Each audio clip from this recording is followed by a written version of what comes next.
Diz assim a palavra do Senhor, Evangelho de João, capítulo 17, verso 1.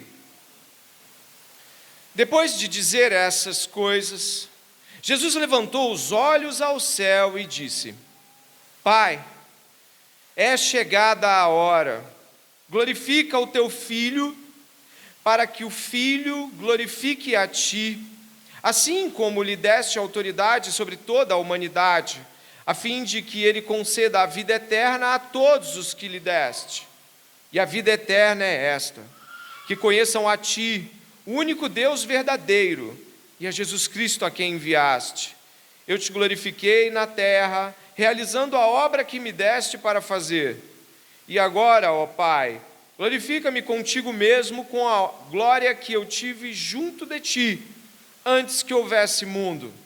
Manifestei o teu nome àqueles que me deste do mundo. Eram teus, tu os deste a mim, e eles têm guardado a tua palavra. Agora eles reconhecem que todas as coisas que me tens dado provêm de ti, porque eu lhes tenho transmitido as palavras que me deste, e eles as receberam. Verdadeiramente reconheceram que saí de ti, e creram que tu me enviaste. Ore comigo neste momento. Meu pedido a Deus vai ser que aqueles que creem em Jesus Cristo estejam completamente comprometidos em ouvir a voz do seu Senhor esta noite, de tal modo que o seu e o meu coração estejam completamente afetados pelo que vamos ouvir. E peço, junto com você, que intercedamos para que, havendo aqui pessoas que não se converteram, que não foram regeneradas, que possa haver salvação hoje. Esses são os dois pedidos e eu gostaria que você me acompanhasse nesta oração. Senhor nosso Deus e Pai, Deus glorioso, Deus bendito, louvado seja o teu nome na igreja hoje. Nós glorificamos o teu nome, Pai, porque o Senhor é digno de todo louvor. Pai, o teu Filho Jesus Cristo, a preço de sangue, comprou para si aqueles que o Senhor escolheu. E nesta noite, estamos na certeza absoluta de que dependemos do Senhor para ouvir e entender. E pedimos que todos os santos que aqui estão, Pai, aqueles que já creram e foram regenerados, tenham seus corações invadidos pela alegria da presença do Espírito Santo de Deus que já está nesse lugar. Também clamamos a Deus para que, havendo em nosso meio aqueles que não te conhecem, aqueles que não se tornaram participantes desta glória, Senhor, salva, Senhor, transforma, Senhor, faz nascer de novo. Com estes dois pedidos, nós vamos iniciar a audição deste sermão, clamando de que o poder de Deus seja manifesto aqui hoje.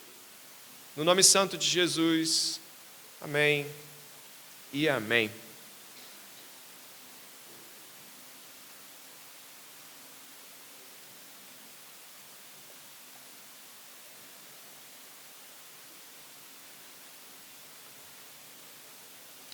Diz assim uma música popular, muito conhecida na década de 90 e que ainda ecoa em muitas pessoas, casas, famílias, muitos conhecem essa música. Ela diz assim: é preciso amar as pessoas como se não houvesse amanhã, porque se você parar para pensar, na verdade, não há.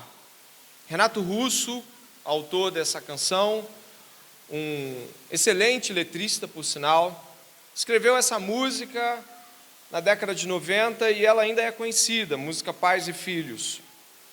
Aqui, o autor fala algumas coisas que traduzem aquilo que ele crê como verdade pessoal dele. Além de proclamar a inexistência de uma verdade, Renato Russo também nos provoca a pensar que é preciso amar as pessoas. E aí nós concordamos. E ele diz que é preciso amar as pessoas de tal modo como se você não tivesse esta oportunidade amanhã. É preciso amar como se não houvesse amanhã. É preciso aproveitar cada minuto para amar as pessoas. É isso que ele nos diz aqui, ecoando outras canções que já mostrei aqui, como dos Beatles, né? Onde diz que todos precisam de amor. Bom, no reino de amor, abre aspas, do autor, parece faltar lugar para um monte de outras coisas em que o amor de Deus está conectado, o verdadeiro amor.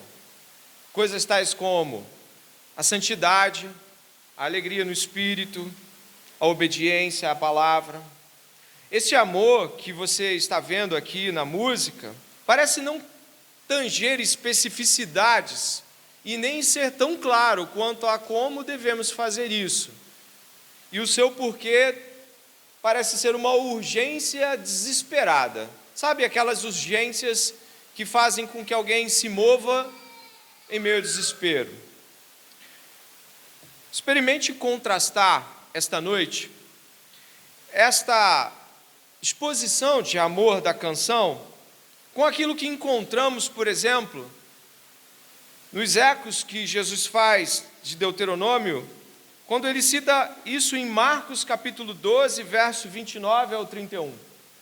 Jesus respondeu: o primeiro de todos os mandamentos é: ouve, Israel, o Senhor nosso Deus é o único Senhor. Amarás, pois, o Senhor teu Deus de todo o teu coração, de toda a tua alma e de todo o teu entendimento, e de todas as tuas forças. Este é o primeiro mandamento. E o segundo, semelhante a este, é: amarás o teu próximo como a ti mesmo. Não há outro mandamento maior do que este. Se quiséssemos enquadrar a letra que vimos da canção, faríamos muito esforço para dizer que está sendo para amar o próximo. Mas você deve ter visto que a canção não menciona amar a Deus. E por isso, estamos aqui hoje não apenas para dizer que a canção está errada, e rasa o suficiente para apenas trazer um sentimentalismo acerca do amor, mas para ouvir falar desse amor, para conhecer o amor de Deus em Cristo Jesus. E eu gostaria que você soubesse que João capítulo 17 tem diversas faces do amor de Deus, e é nesse amor que nós vamos adentrar, o amor trinitário de Deus, o amor da Trindade, onde nós vamos ver diversas afirmações muito mais profundas do que a da canção. Portanto, me acompanhe nesta jornada em João capítulo 17, preparando os nossos corações para a Páscoa da próxima semana já, próxima sexta-feira, sábado e domingo. Eu gostaria que você começasse, não do modo convencional, como nós fazemos aqui. Eu não vou estar iniciando imediatamente cada verso de João 17. Eu vou deixar isso para a segunda metade do sermão.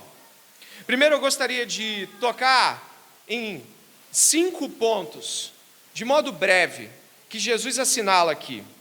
Como título, eu diria que podemos assinalar que João 17 revela a supremacia de Jesus Cristo na mediação do amor de Deus, revelado em sua oração. Nós vamos estar, então, observando os 5 pedidos de Jesus nesta oração magnífica, grandiosa e repleta de conhecimento de Deus. Me acompanhe, então, nesta primeira metade do sermão, nos 5 pedidos que Jesus faz entre a ceia, que já passou alguns capítulos de João, e bem perto de sua prisão, como nós vamos ver nos capítulos seguintes de João, 18, 19. Nós estamos aqui em Jesus dando o seu último pronunciamento em formato de oração para os seus discípulos e para o mundo. Eu gostaria que você pudesse, então, me acompanhar. E, em primeiro lugar, desses 5 pedidos que Jesus faz ao seu Pai, no Evangelho de João, e precisamente em João 17, o primeiro deles está no verso de número 11. Você pode me acompanhar? Jesus diz: já não estou no mundo, mas eles continuam no mundo, enquanto eu vou para junto de ti. Pai Santo, se você puder, complete apenas esse pedaço. Guarda-os em teu nome, obrigado, que me deste, para que eles sejam um, assim como nós somos. Dê uma olhada também no verso de número 16, que completa um pouco desse argumento. Eles não são do mundo, como também eu não sou. O primeiro pedido de Jesus a Deus, em sua última oração, de modo público com os discípulos no ministério de ensino, é um pedido de que o Pai guarde os seus discípulos. Jesus havia caminhado até ali, lado a lado com eles, e os estava protegendo. Mas agora Jesus, de modo físico, como ele estava agindo, ele não estaria mais. Então, Jesus pede ao seu Pai que os guarde. Esse pedido de Jesus, ele é um pedido magnífico. Se você puder acompanhar a continuação e os motivos desse pedido, você vai perceber alguns movimentos importantes nele. Dê uma olhada no verso 15, né? Verso 15 diz assim: não peço que os tire do mundo, mas que os guarde do mal. Eles não são do mundo, como também eu não sou. Santifica-os na verdade, a tua palavra é a verdade. Assim como tu me enviaste ao mundo, também eu os enviei ao mundo. E a favor deles eu me santifico, para que eles também sejam santificados na verdade. Jesus faz uma afirmação cheia, repleta, e ele diz: eles são seus, eles também são meus, e eles não são mais do mundo. O mundo será hostil a eles, o mundo tentará destruí-los, o mundo buscará tentá-los. Aqui mal é mais ligado à palavra maligno, que implica o próprio Satanás, do que mal de catástrofes ou qualquer coisa desse tipo. É o mal do pecado, o mal do tentador. Jesus tem uma preocupação conosco, porque depois ele estende esta oração para todos aqueles que ainda seriam do seu aprisco. Então Jesus se preocupa com eles e conosco, seus discípulos, de que não venhamos a cair em tentação, mas que sejamos livrados do mal, guardados do mal. Deus tem um amor e eternos carinhos e misericórdias por seus filhos, e os cuida, e não os deixa a ermo. Ei, olha para cá, você não está a ermo, você não está lançado no mundo, como diria o filósofo, você não foi lançado na existência. Você foi escolhido por Deus, guardado por Deus, e está guardado até hoje. Esta primeira parte da oração de Jesus tem um pedido que até hoje está valendo, e o Senhor tem feito isso conosco. Deus nos guarda, e o maligno não nos toca. Mas não é só isso. Jesus também faz um pedido no verso de número 20 e 23, eu não vou estar em ordem.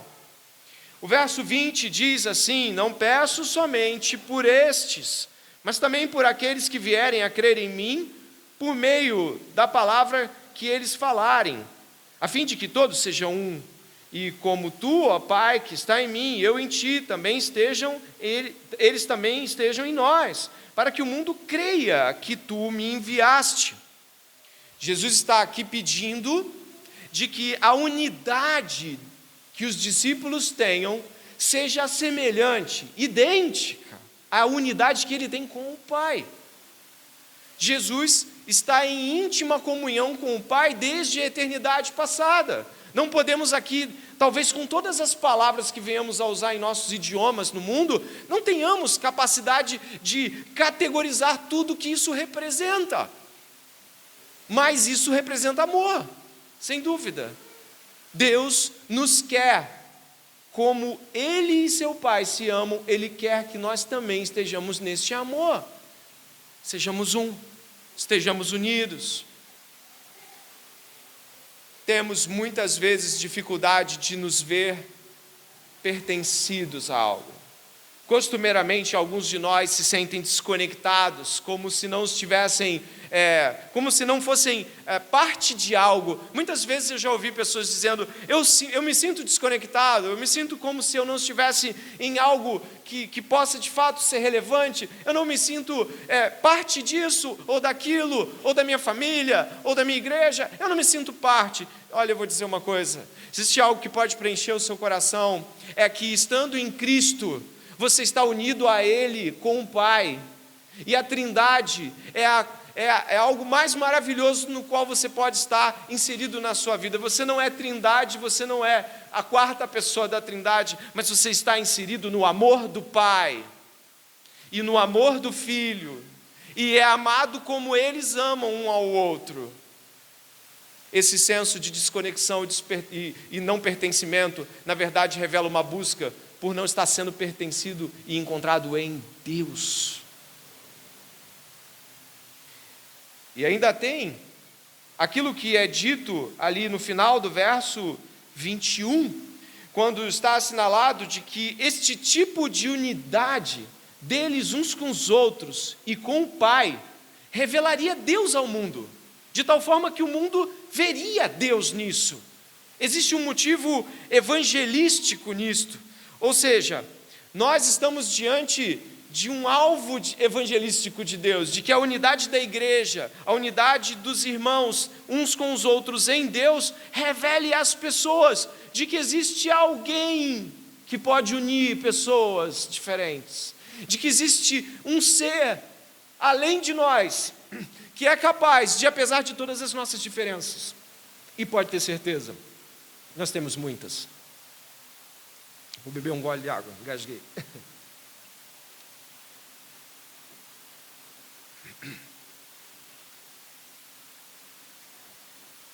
Você acredita que é igual a todas as pessoas da igreja?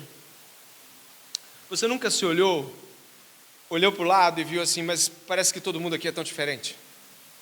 Você nunca percebeu que a igreja, unida, sendo tão diferente, com gostos diferentes, atitudes diferentes, temperamentos diferentes, objetivos pessoais em várias maneiras diferentes, a igreja está unida, é milagre! O mundo não entende porque pessoas tão diferentes, estranhas umas para as outras, decidem se amar. Então ele vai buscar uma resposta e a igreja vai apontar, é o Deus. O amor de Deus em nós faz com que diferença alguma se mantenha de pé. O muro da separação cai. Não há mais como nós sermos inimigos uns dos outros se formos reconciliados com Deus. E o mundo precisa ver isso. Logo, Jesus deseja que nós estejamos nele, nós estejamos uns nos outros nele, em seu Pai, para que o mundo conheça a Deus. E é claro, sem dúvida nenhuma, nós vamos encontrar oposição do mundo. O mundo despreza, eu até fiz uma citação aqui, o mundo despreza e odeia tanto a Jesus, que ficará satisfeito com nada menos que uma cruz. Mas se a oração de Jesus for respondida, o próprio mundo aprenderá que Deus o enviou, que Deus realmente amou os seus seguidores, os seguidores de Jesus, assim como amou o seu próprio Filho precioso. Tudo isso é o propósito da oração, para que os discípulos sejam um. E mais uma vez, não podemos deixar de observar que esta unidade pelo qual o Salvador ora está inextricavelmente enredada com a demonstração da incrível verdade, preste atenção nesse final, por favor, da incrível verdade de que o Pai ama os seguidores de Jesus, assim como ama o Filho. É o que está escrito no verso 23, eu neles e tu em mim, a fim de que sejam aperfeiçoados na unidade, para que o mundo conheça que tu me enviaste e os amaste, como também amaste a mim. Amar os seguidores de Jesus, como o Pai ama o Filho. Você acha que isso é pouco?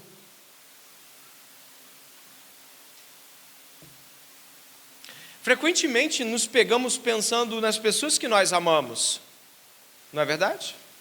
E nós poderíamos refletir que algumas pessoas estão conosco há tanto tempo, que nós já a conhecemos, alguns são filhos, amigos, são pessoas que há tanto tempo estão conosco, há tantos anos, e nós já aprendemos a amar essas pessoas de tal forma, a sentir falta delas, saudade, que nós não conseguimos, às vezes, imaginar se vamos gostar tanto de tantas outras pessoas quanto gostamos dessas, algumas que nós conhecemos. Agora eu queria que você pensasse e que usasse a imaginação que Deus te deu para pensar de que o amor do Pai pelo Filho está desde a eternidade passada em um completo e infinito ciclo de amor. O Pai ama o Filho com tudo que o amor pode ser.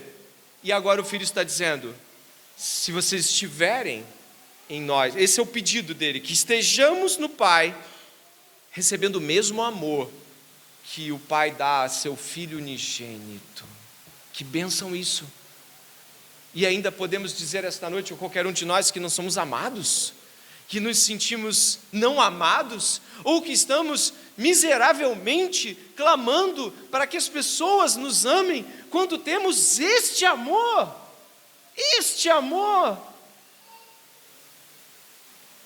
O que o Filho pediu está de pé e está valendo.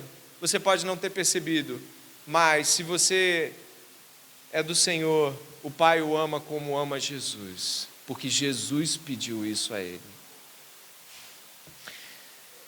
Eu avanço no terceiro pedido de Jesus, e ele está no verso 17. Dê uma olhada. Você pode ler comigo o verso 17, é bem pequeno. Santifica-os na verdade, a tua palavra é a verdade. Jesus Cristo diz em seguida, olha o que ele vai dizer no verso 19: e a favor deles eu me santifico, para que eles também sejam santificados na verdade. Que santidade é esta? Precisaria o Filho de Deus ser mais santo do que ele já era? Não. A santidade de Jesus apontava não para que ele fosse mais santo do que ele era quando começou a jornada ministerial ou a sua vida inteira. Não, Jesus sempre foi santo, santo de Deus. Mas o que ele está dizendo aqui é de que ele se separou em obediência ao Pai. Essa é a separação de Jesus, obediência irrestrita ao Pai, para que também nós pudéssemos ser santificados nesta verdade. Jesus Cristo obedeceu ao Pai em todas as coisas. Ele objetivamente não faltou com nada da lei de Moisés. Jesus foi obediente até a morte, e morte de cruz. A santificação de Jesus foi separar-se para cumprir obedientemente a vontade do Pai, para que nós também pudéssemos obedientemente cumprir a vontade do Pai. A santidade de Jesus, o compromisso dele em obedecer, levou-o à morte. A sua morte, a sua ressurreição, o seu retorno ao nosso meio, ao apontamento do Espírito Santo. E esse Espírito Santo é o Espírito de Deus, que quando mora em nós, nos conduz à obediência, à santidade.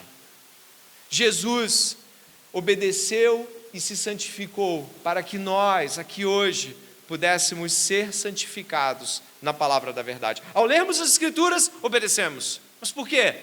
Porque Ele obedeceu primeiro, porque Ele enviou o Seu Espírito para que fôssemos santificados. E isso para nós é muito importante, porque nós sabemos o quão pecadores somos, ou pelo menos deveríamos saber. E logo, muitas vezes, no desespero de ter cometido um pecado, nós pensamos: como vou vencer isso? Como vou na direção de mudar isso na minha vida? Isso parece interminável, isso parece não ter fim, parece que não consigo, parece que pessoas conseguem vencer seus pecados, mas eu não.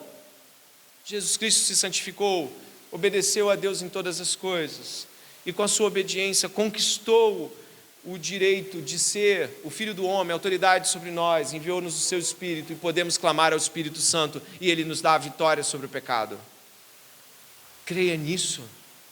Não admita que o pecado é algo que permaneça na sua vida, se o próprio Jesus Cristo está dizendo de que nos deu sua santificação, aponta para a nossa santificação. Não admita a permanência do pecado. E eu digo, nós vamos infelizmente ainda pecar neste tempo, desse lado da eternidade, mas Jesus Cristo pediu ao Pai para que nós fôssemos santificados. Você entende isto? Por favor, eu preciso insistir nisso para você poder prestar atenção. O pedido de Jesus aqui é de que fôssemos santificados na verdade, de que pudéssemos avançar nisso, de que pudéssemos ser alcançados por essa santidade dele e ser santos como ele. O quarto pedido de Jesus se encontra ali no 13, no 17, no 23 também. E eu gostaria que você pudesse ir até o 13, por favor, o verso de número 13. Você pode ler comigo, né? Diz assim: mas agora vou para junto de ti,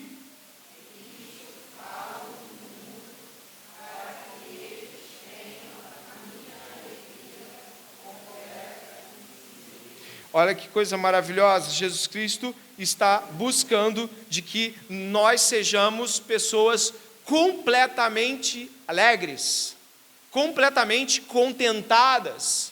E mais, o verso 24, 23 e 24, na verdade o 24 mais precisamente, olha comigo por favor. Pai, a minha vontade é que onde eu estou também estejam comigo os que me deste, para que vejam a minha glória que me conferiste, porque me amaste antes da fundação do mundo. Existe aqui algo escondido, como o comentarista bíblico D.A. Carson fala, existe uma alegria revelada e um deleite colocado diante de nós. É apontado de que Jesus pede ao Pai que a alegria completa tome conta do nosso coração. Repouse alguns minutos sobre isso. Jesus Cristo pede ao Pai de que seu povo, seus seguidores, os amados filhos do Pai, sejam pessoas alegres. Alegres e contentes nisto que nós estamos lendo agora. Alegres em serem santos. Alegres em buscar esta santificação em Deus. Alegres em buscar as glórias que são reveladas aqui em João 17, virão outras na metade do sermão. E mais, o pedido de Jesus para que nós estejamos neste amor, no verso 23, revela regozijo, deleite. Jesus Cristo pede ao Pai que o seu povo seja um povo que se alegra e se deleita em Deus. A vida é difícil, meu irmão. Minha irmã, a vida é difícil. Não vamos brincar dizendo que a vida é um parque de diversões, a vida é difícil. Mas Jesus Cristo, mesmo em meio a todas as aflições da vida, pediu ao Pai de que não fôssemos aqueles que andam se arrastando, lamentando sobre nossa sorte, de que não fôssemos aqueles que vão para a cruz, que Ele nos chamou para ir, dizendo, o que fazer? Levo a minha cruz. Sim, santidade, lutar contra o pecado. Não. Existe deleite em Deus, existe um caminho de apreciação, um caminho de gozo e alegria em ser cristão, porque Jesus pediu isso ao Pai. E você acredita que, sendo Jesus Filho de Deus, pedindo estas coisas, é claro que o Pai lhe concedeu. O Pai lhe deu todas as coisas quando Ele pediu, quando sua glorificação. A única coisa que o Pai não conferiu a Jesus foi no Getsemane. E sabe, já estudamos aquele texto aqui o suficiente para saber do que se trata, mas Jesus pediu que o seu povo fosse alegre e pediu isso ao Pai. Eu pergunto a você, antes de ir para o último pedido de Jesus, eu pergunto a você, você se considera alguém alegre, contentado e deleitoso na obra de Jesus, em Deus, em Cristo? A obra de Cristo te alegra? A obra de Cristo é o suficiente para que você abra um grande sorriso ao lembrar de tudo que Jesus passou por mim, por você, o modo glorioso como ele venceu a morte? Isso faz com que o seu sorriso se alegre, o seu coração se encha de regozijo e você diga glórias a Deus nas alturas? Jesus pediu isso ao Pai, isso está disponível ao seu povo. E eu pergunto mais uma vez, isso é o que te parece? Quando você vem para a igreja, quando você vem cantar aqui à noite, você canta com alegria? Isso é um pedido de Jesus. E por fim, compreendendo essa fundamentação da alegria, a base da alegria é o deleite da salvação em Jesus Cristo. Eu repito, talvez alguns queiram anotar, a base da alegria é o deleite da salvação em Jesus Cristo. Aqueles que se deleitam na salvação têm gozo infinito. Se você está esta noite cansado, triste e pensando, nossa, segunda-feira amanhã, olha, eu acho que você perdeu de vista a alegria no Senhor. Eu acho que você ainda não entendeu do que estamos falando. Eu espero que você seja crente. Eu espero. Eu vou fazer essa aposta. Você é crente, mas você está desatento. Você é cristão sim, você ama Jesus, mas você está muito distraído com o mundo. E você não consegue nesse momento dizer, ele me tirou de um terrível mal. Eu estava indo de mal a pior. E ainda não tinha visto o fim terrível dos ímpios, mas já achava a vida terrível. Mas então Ele me resgatou. Então Ele me trouxe para o seu amor, me tirou do império das trevas, e eu estou tão feliz de estar aqui esta noite, eu estou tão alegre de poder ouvir sobre a salvação. Entende? Se você está apático a isso, eu não estou pedindo que você chore, e nem que você dance ou faça essas coisas. Não, eu estou dizendo só, isso está trazendo ao seu coração renovo. Esta é a base da alegria, a salvação, a fundamentação da alegria do crente. Cristo nos salvou. E por último, também no verso 24, Pai, a minha vontade, você precisa ler isso em voz alta. Pai, a minha vontade é que onde eu estou, também estejam comigo os que me deste, para que vejam a minha glória que me conferiste, porque me amaste antes da fundação do mundo. Glória a Deus. O que nós estamos vendo aqui é nada mais, nada menos do Criador do universo, o Rei de toda a terra e de todos os mundos que existem, o Senhor poderoso, o Senhor Jesus, dizendo, Pai, eu quero que estes que o Senhor me deu, estejam comigo, para sempre, para que eles vejam a glória que me conferiste, glória esta que eu tenho. Olha, e Ele traz a gente para um lugar onde a gente não consegue ir. Com muito esforço você consegue pensar sobre isso, mas você não consegue ir onde está, desde antes da fundação do mundo. Onde é isso? Quando é isso? Como é antes da fundação do mundo? A glória de Deus entrou no mundo, e a glória de Jesus, como nós vamos já ver, se manifestou aos homens. Mas ainda há mais para ser visto. Isso não é o suficiente, não é o bastante. Nós queremos mais a glória de Deus, e há mais glória para ser vista. E Ele está pedindo, eu quero que para onde eu vou, eles também venham comigo.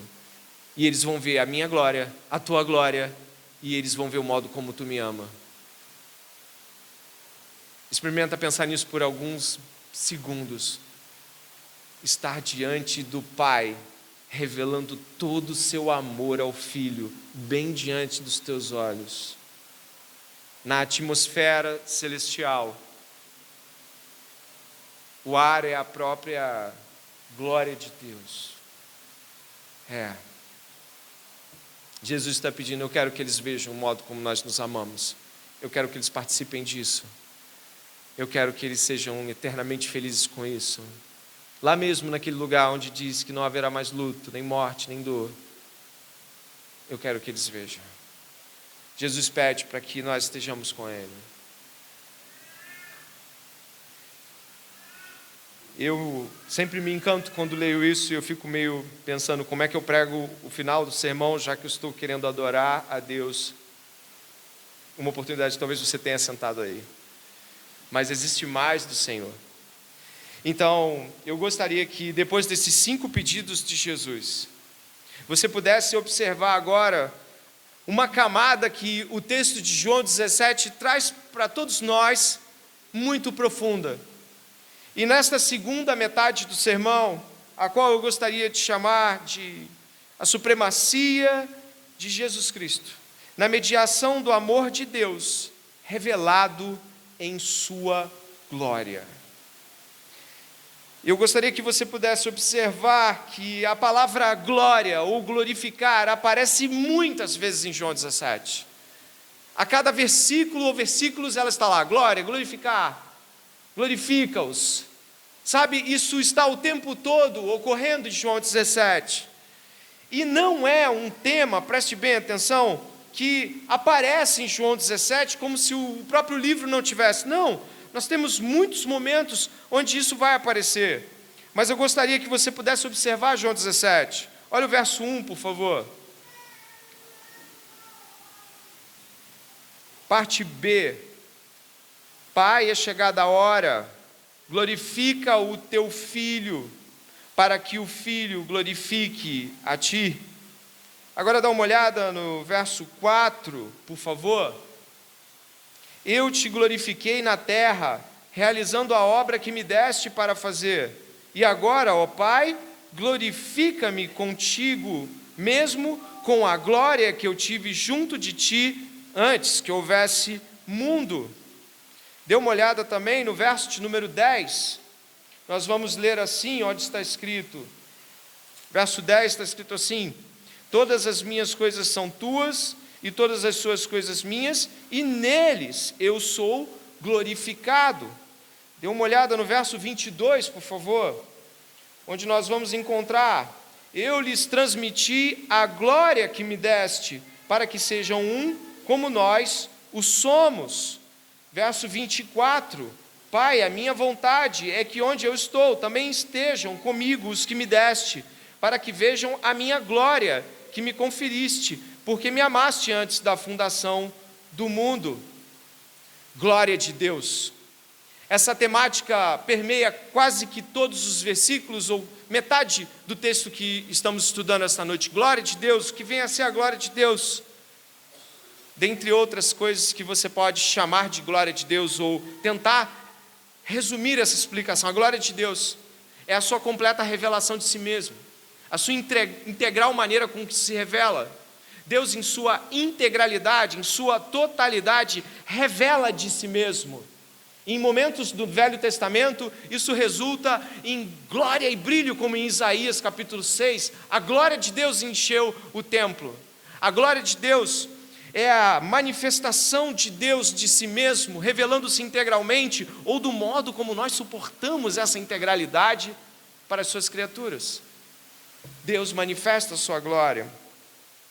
Ver a glória de Deus é ver Deus se revelando de modo integral e possível a nós. Eu gostaria que você pudesse entender que este tema não é só de João 17, é de João inteiro. Se você puder marcar na sua Bíblia, como eu vou fazer também, e ir até o começo do livro de João, você vai perceber que o autor prepara João 17 com muitas outras palavras sobre a glória de Deus. E como nós vemos, nós vamos entender como o amor de Deus se revela em sua glória, em João 17. Capítulo 1 de João, precisamente no verso de número 14, você vai encontrar o seguinte sendo dito.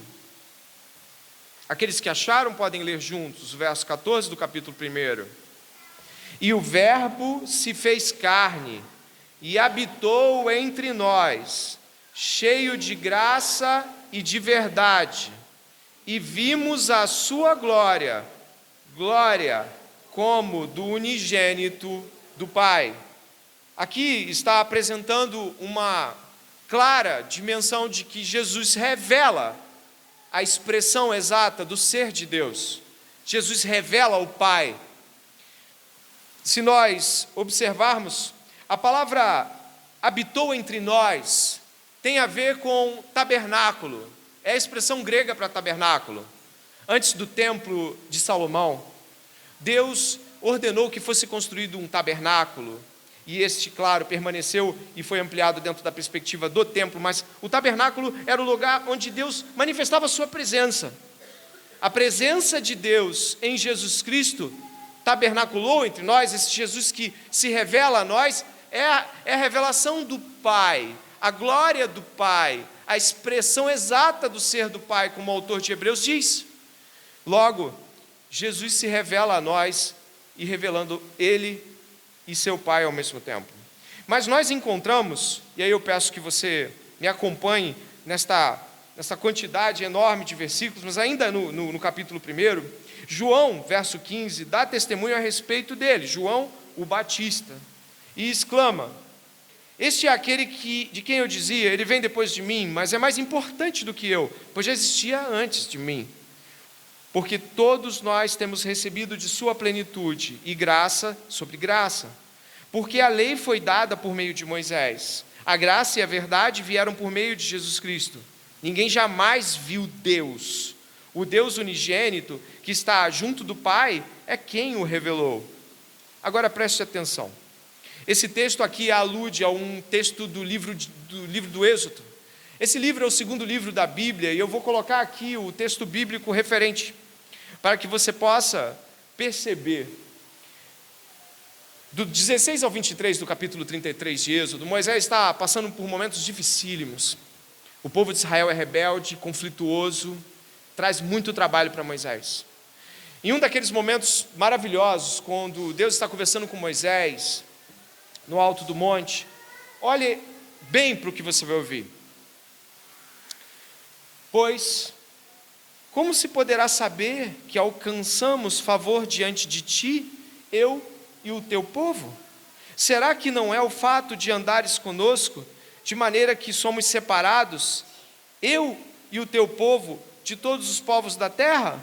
O Senhor disse a Moisés: farei também isto que você falou, porque você alcançou favor diante de mim, e eu o conheço pelo nome. Então Moisés disse, você pode dizer, né? Peço que me mostres a tua glória. Ele está pedindo uma revelação ampliada, uma revelação grandiosa de Deus, algo que ele pudesse ter um vislumbre.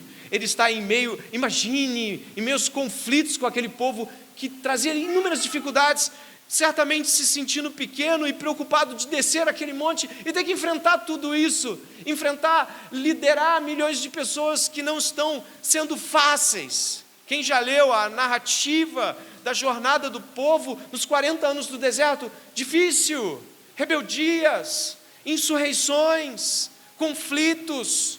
Eles, digamos aí, termo coloquial, eles peitavam Moisés. E Moisés estava pedindo: me mostra mais de ti, me mostra a tua glória. O Senhor respondeu: farei passar toda a minha bondade diante de você e lhe proclamarei o nome do Senhor. Terei misericórdia de quem eu tiver misericórdia e me compadecerei de quem eu me compadecer.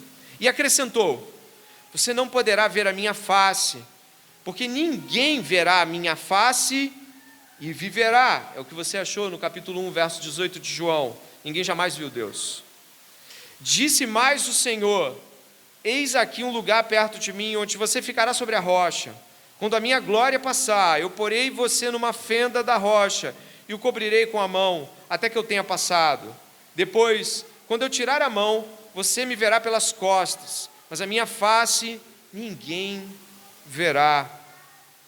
O que nós vemos aqui é que Moisés está pedindo para ver a glória de Deus. Uma versão exultante, grandiosa, que o deixaria estarrecido quanto ao que veria. E nós sabemos que Moisés viu muitos sinais, Moisés viu muitas coisas, Moisés esteve diante de Deus, como talvez nenhum de nós, talvez com bastante precisão, estaremos nesta terra. Mas o que acontece? O livro de João, o Evangelho de João, nos apresenta de que a glória de Deus foi revelada. Mas como isso? Sim, o Filho unigênito de Deus, foi o que você leu, revelou a glória que Moisés queria ver. Moisés queria ver a integralidade da revelação, e o Pai concedeu isso bem lá na frente, em Jesus. E em Jesus podemos o homem pôde ter visto, aqueles de modo físico, e nós, pelas narrativas, a glória de Deus. Mas tem mais. Eu gostaria que você fosse agora em João 12. O texto se mantém aqui para que a gente possa... A Isabela vai voltar só um pouquinho, porque haverá um trecho aqui que vai ser importante. Um pouco mais, por favor. Obrigado. João capítulo 12.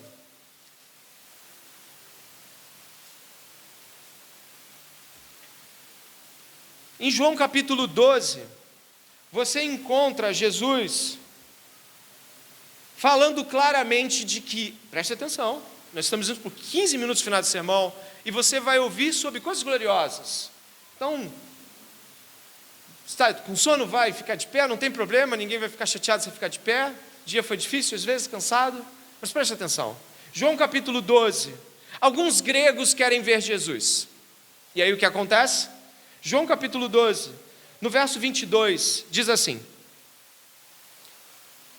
Filipe foi dizê-lo a André, e André e Filipe o comunicaram a Jesus. Então Jesus se dirigiu a eles, dizendo: é chegada a hora de ser glorificado o Filho do Homem. E olha o que ele vai dizer sobre esta glorificação. Em verdade, lhes digo, se o grão de trigo caindo na terra não morrer, fica ele só, mas se morrer, produz muito fruto. E mais, verso 27, observe: agora a minha alma está angustiada. Por que ele está angustiado? Você sabe, né, o que ele vai passar. Você sabe muito bem, vai ser preso, vai ser chicoteado, espancado, rejeitado, traído e crucificado. Você sabe o que ele vai passar. E principalmente, será abandonado pelo Pai para o cumprimento da justiça de Deus na cruz do Calvário. Agora minha alma está angustiada, e o que direi? Pai, salva-me desta hora? Não, pois foi precisamente com este propósito que eu vim para esta hora. Pai, glorifica o teu nome. Aonde? Você já está vendo onde vai haver um momento de mais exuberância e glória. Aonde vai ser vista esta glória? Uma citação aqui de Don Carson, o mesmo comentarista que citei um pouquinho mais à frente, Isabela, acho que tem aí, um pouquinho mais à frente. Em outras palavras, o lugar onde Deus é supremamente glorificado é na morte, ressurreição e exaltação de seu Filho. A glorificação de Jesus é seu retorno à glória que ele tinha com o Pai antes que o mundo começasse, mas esse retorno é através do ódio miserável e da ignomia da cruz. Aqui a bondade de Deus é supremamente exibida. Deus realmente fez com que toda a sua bondade passasse diante de nós, como no texto de Êxodo: farei passar toda a minha bondade diante de você. Sabe o que nós vimos na cruz do Calvário? O que a cruz revela? A glória de Deus. Na cruz vemos todo o amor de Deus, toda a bondade de Deus passando diante dos nossos olhos na cruz do Calvário.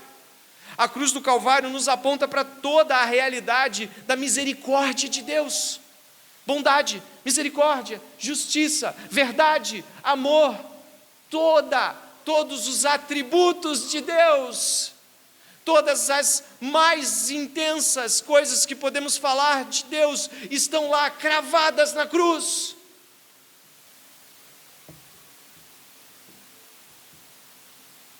Você quer ver o que Moisés pediu? Olhe para a cruz. Então, a gente começa a rever o texto de João 17, e aí você começa a ver de outra maneira, não é? Você vai ver de outra maneira, você tem que ver de outra maneira. João 17, quando ele diz assim: Pai, é chegada a hora, verso 1, parte B, Pai, é chegada a hora. O que ele pede? Glorifica o teu Filho. O que ele está pedindo? Ele está pedindo de que lá na cruz do Calvário toda a glória de Deus seja vista, e que toda a bondade de Deus seja exibida, passe diante dos olhos dos homens. Se você observar aí os versos 4 e 5, eu te glorifiquei na terra, realizando a obra que me deste, você entende a obra de Jesus Cristo, você entende a obra que fez a glorificação ser tão maravilhosa, ser tão vista. 17:10 agora, dê uma olhada. Todas as minhas coisas são tuas, e as tuas coisas são minhas, e neles eu sou glorificado. Os discípulos também glorificarão a Deus. E deixa eu te perguntar uma coisa, já que está acabando, você tem que saber responder. Como Deus em Cristo foi glorificado diante dos nossos olhos? Na cruz. Como estes serão aqueles que glorificarão a Deus Pai? Levando sua cruz, como Jesus. Por isso que ele diz que aquele que quiser ganhar a sua vida vai perdê-la. Se você quer glorificar a Deus, esteja na cruz, diariamente. A cruz é o lugar, e eu estava essa semana falando sobre isso com algumas pessoas com quem trabalho discipulado pessoal, e eu estava falando sobre a cruz, e sobre como a afirmação romana, os romanos crucificavam, e crucificavam muita gente, algumas vezes milhares de pessoas. Se houvesse uma revolta, eles crucificavam. E uma das coisas que os romanos comentavam sobre a crucificação é que ninguém escapa dela. Se você subiu, não desce mais. É quase como uma totalidade. É como se os romanos apontassem e dissessem: agora você é meu, você é de Roma, você não sai daqui, você pertence a Roma agora, você é propriedade de Roma. Jesus escolhe um tipo de morte onde nós vamos para ela e ele diz: você é meu, você é totalmente meu, você não pode mais sair daí, você não tem uma vida mais que diga que é sua, eu peguei a sua vida para mim, e você agora vai me glorificar, vivendo vida de cruz, vivendo a vida dos crucificados, sem exigências para com o mundo, sem fazer com que o mundo tenha que lhe dar algo. A cruz é o que eu lhe dei. É isso que Jesus aponta para nós. Como glorificamos a Deus? Na cruz. Na morte do ego, na morte da tendência pessoal de autopreservação. É na cruz. E ele diz no final, no verso 24, ele diz: Pai, a minha vontade é que onde eu estou, também estes estejam comigo, que me deste, para que vejam a minha glória, que me conferiste, porque me amaste antes da fundação do mundo. Jesus está em glória, sentado à direita de Deus, de onde há de vir julgar vivos e mortos. Jesus está lá, mas o primeiro trono, como diz um livro que li, acho que é do Timothy Keller, sobre Marcos, a cruz é o trono de Deus na terra. E aqueles que querem se assentar nos tronos celestiais devem primeiro tomar a sua cruz e seguir. E a bondade de Deus passou na cruz, toda a misericórdia e a glória de Deus estava lá. E isso é impressionante. Mais um trecho aqui do Don Carson, onde diz assim, passa um pouquinho, acho que está um pouco à frente. Toda essa exibição da glória de Deus se concentra finalmente na bondade de Deus na cruz e na vindicação do Filho por causa dos pobres pecadores. E tudo isso é fundamentado no puro amor do Pai pelo Filho. O mesmo amor, insiste Jesus, que o Pai tem para nós. E assim, o próprio Jesus se torna singularmente a mediação do amor de Deus por nós.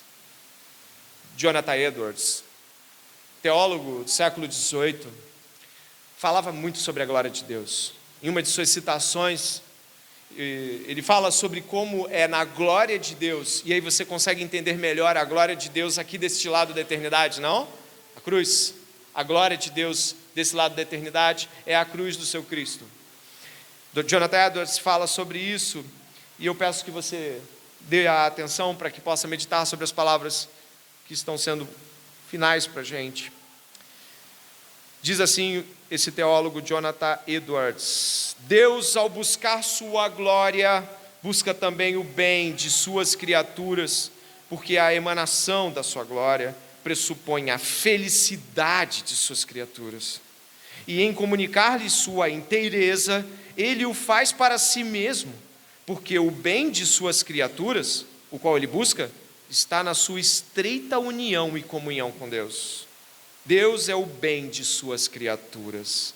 A excelência e a felicidade de suas criaturas não são nada mais do que a emanação e a expressão da glória de Deus. Deus, ao buscar a glória e a felicidade de suas criaturas, busca a si mesmo. E ao buscar a si mesmo, isto é, a si mesmo irradia-se. Ele busca a glória e a felicidade de suas criaturas. Assim, pois, é fácil conceber-se como Deus pode buscar o bem da criatura, a sua felicidade, a começar por uma suprema consideração por si mesmo, pois a felicidade da criatura procede de exercitar uma suprema apreciação por Deus, em contemplar a glória de Deus, em estimá-la, em amá-la e em regozijar-se nela.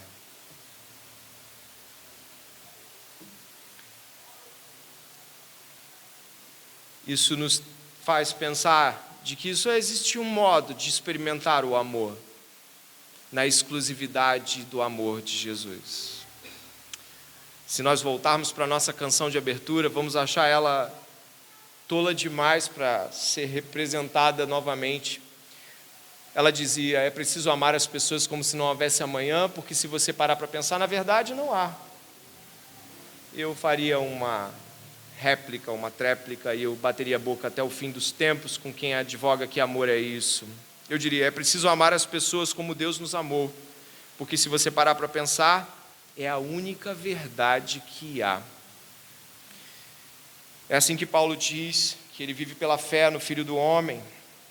É assim que ele diz também em Gálatas 2:20, que Jesus se entregou por mim, me amou primeiro. João também diz em 1 João capítulo 4, verso 7, nós amamos, sim, porque ele nos amou primeiro. Se você quiser glorificar a Deus, vá à cruz. Se você quiser ver a glória de Deus, aprecie a cruz e tudo que Deus revela na cruz do Calvário. Se você quiser experimentar a alegria, regozije-se na cruz. Se você quiser experimentar genuinamente o amor, está na cruz do Calvário. Se você quiser ver Deus como Moisés pediu, olhe para a cruz do Calvário. Foi lá que Deus se revelou em sua mais alta possibilidade de vermos desse lado da eternidade. Ore comigo neste momento, com consciência, pedindo que você glorifique a Deus do jeito que Jesus nos ensinou. Pai, graças te damos, porque de modo assombroso o Senhor nos mostra o seu amor. Pai, o Senhor nos pediu ao seu Pai que não nos tirasse do mundo, mas que fôssemos livres do maligno, que Satanás não fosse o nosso regente e tampouco nos fizesse mal. Obrigado por esses pedidos. Obrigado por pedir que a sua glória seja revelada a nós. Obrigado por pedir ao Pai que estejamos morando contigo na eternidade. Obrigado, Senhor. Senhor Jesus, te peço, por favor, que nossos corações se alegrem em Deus unicamente, que os nossos corações estejam completamente encharcados, tomados pelo amor de Jesus nesta noite.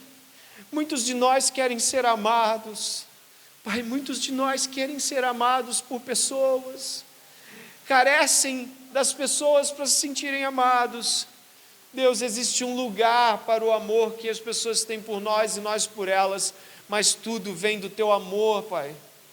E se não amamos a Ti, vamos idolatrar as pessoas. Pai, nesta noite, o Senhor revelou o seu amor, a sua glória, sua graça, sua verdade, e vimos a cruz do Cristo. É lá que devemos estar, Senhor, na cruz.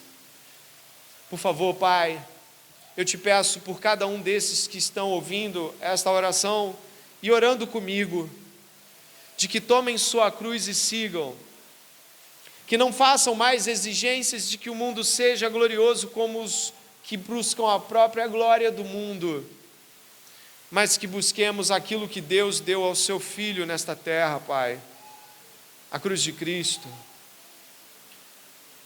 Santifica-nos na verdade, a Tua palavra é a verdade. Nós ouvimos a verdade esta noite, e o Evangelho de Jesus deve ser determinante para as escolhas que vamos fazer e o modo como vamos responder à vida no final deste culto, e amanhã e durante a semana. Nos ajuda, Pai, a sermos santos e irrepreensíveis diante de Deus. Em nome de Jesus, amém.